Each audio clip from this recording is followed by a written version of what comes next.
Country is mourning yet another senseless act of mass violence that happened at an LGBTQ nightclub in Colorado Springs. All day long, people have been gathering outside of the club, honoring the 5 lives that were taken. Just before midnight last night, a gunman walked into the club and opened fire. He killed 5 people, injuring 25. Police have arrested 22-year-old Anderson Aldrich.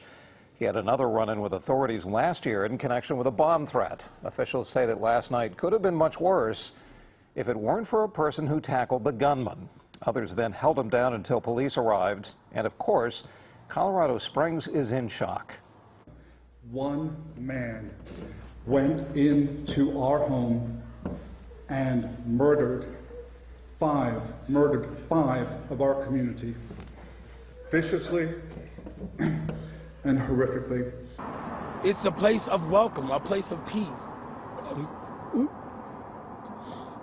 a place for us to be ourselves. And now look.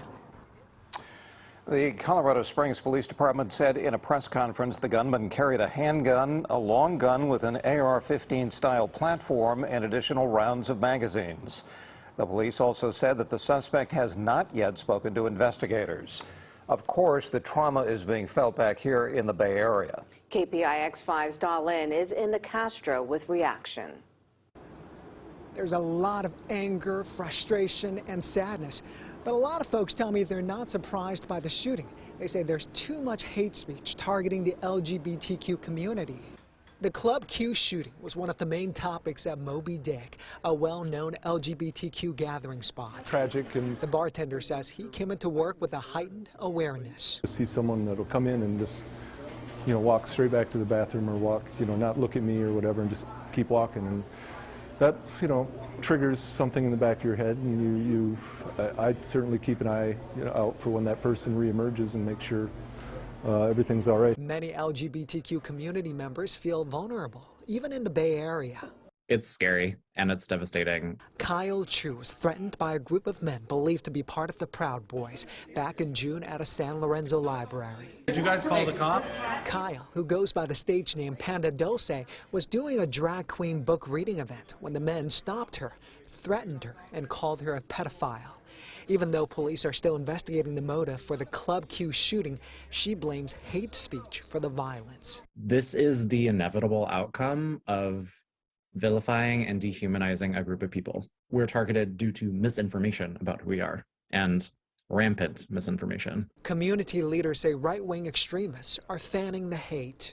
Those attacks, that political rhetoric attacking our community has consequences. It fuels hate and violence. State Senator Scott Wiener, who's openly gay, says social media platforms have to do better to remove hateful content. We live in a violent country right now, and leaders are propagating that violence.